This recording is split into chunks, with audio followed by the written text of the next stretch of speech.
Om Namo Narayana. Welcome back to our reading of the Annapurna Upanishad. This is the second video, and we're continuing in section 1.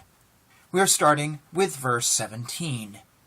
With humility and respect, Nidagha spoke to Ribu and said, "Impart to me the peerless science of Brahman." Gratified, Ribu said, "So be it. I shall impart to you the knowledge of reality. Be a mighty ancient, ardent enjoyer, and a great renouncer. Having thus investigated your own real nature, be happy. I am Brahman, ever manifest, pure, first, endless. There is no room for the slightest dallying with aught else. Think thusly. Having become blemishless, achieve nirvana, having purified and quieted all movements of the mind. Know that none of the things seen here is there. It is all like the city in the sky and the water in the desert. Now, on the other hand, what is nowhere seen at all is not given as an object, beyond the range of the sixth sense.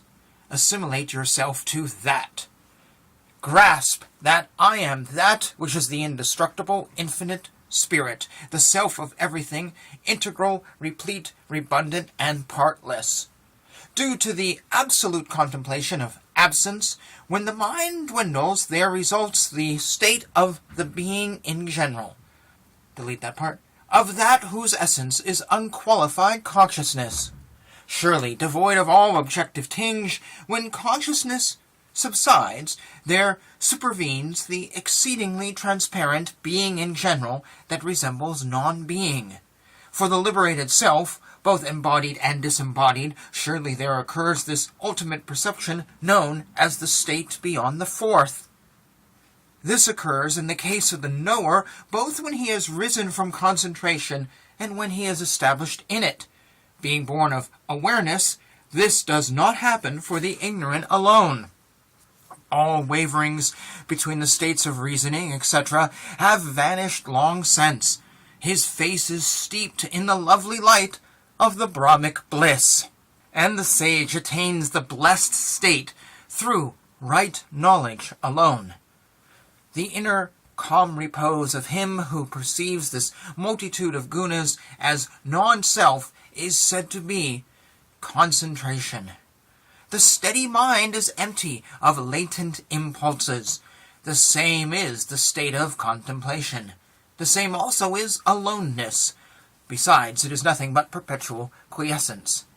The mind with attenuated latent impulses is said to be bound for the highest state. Next, the mind without such impulses attains the status of the non-doer. On the other hand, the mind's imagination of being the doer is replete with latent impulses. It causes all sufferings, therefore attenuated latent impulses. When the imagination of unity with all objects is mentally discarded due to its constant introverted state, all things are resolved in empty space. As crowds in a market, though active, are as good as non-existent to the observer when he is not related to them, so too, to the knower, is a village like unto a forest. Being inwardly withdrawn, the knower, either asleep, awake, walking, or reading, beholds a city, countryside, or village as if it were no other than a forest, that is, with total disinterest. Once the inner cool is won, the world is cool. To those scorched by the inner thirst, the world is a fire. For all unliberated beings, what is within is projected externally. But the lover of the inner self, though operating through the organs of action, is unaffected by joy and sorrow. He is said to be concentrated. He who, as a matter of course and not through fear, beholds all beings as one's own self and others' possessions as clods of earth, alone sees aright. Let death come now or at the end of cycles. He remains unblemished as gold fallen in mire. Consider your mind. Who am I? How is all this brought about? How do death and birth happen? Thus considering, will you earn the great benefit of investigation. Your mind will shed its discursive form and quietly win repose once, through investigation, you comprehend your real nature. Your mind, cured of its feverishness,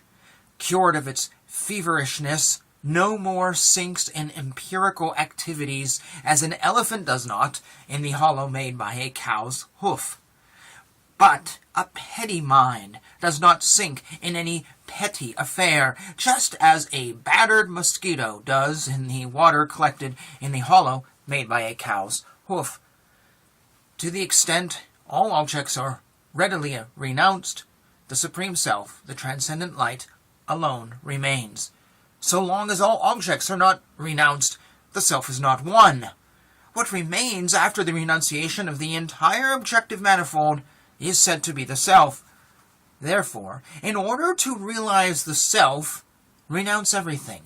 Having cast off all objects, assimilate yourself to that which remains.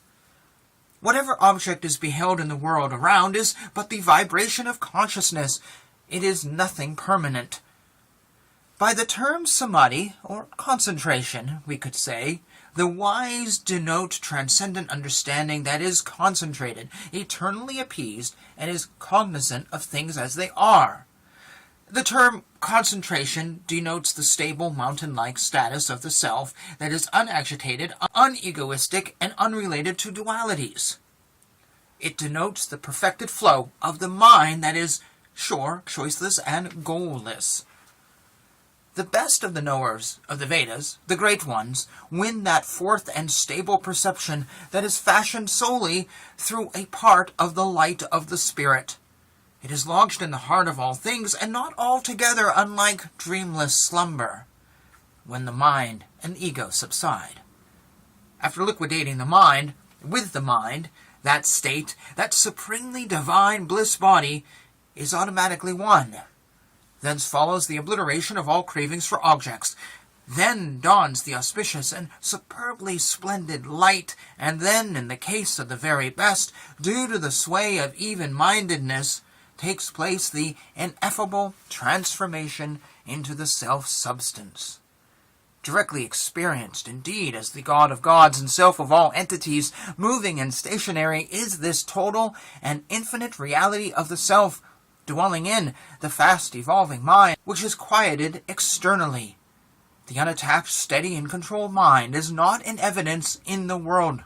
The attached mind, though subjected to the long-drawn austerities, is, as it were, altogether bound. The man free from inner clingings, whose mind dwells in the blissful Brahman, may or may not act externally. Never, and never can he be either agent or experiencer. And thus ends Part 1 of this Upanishad.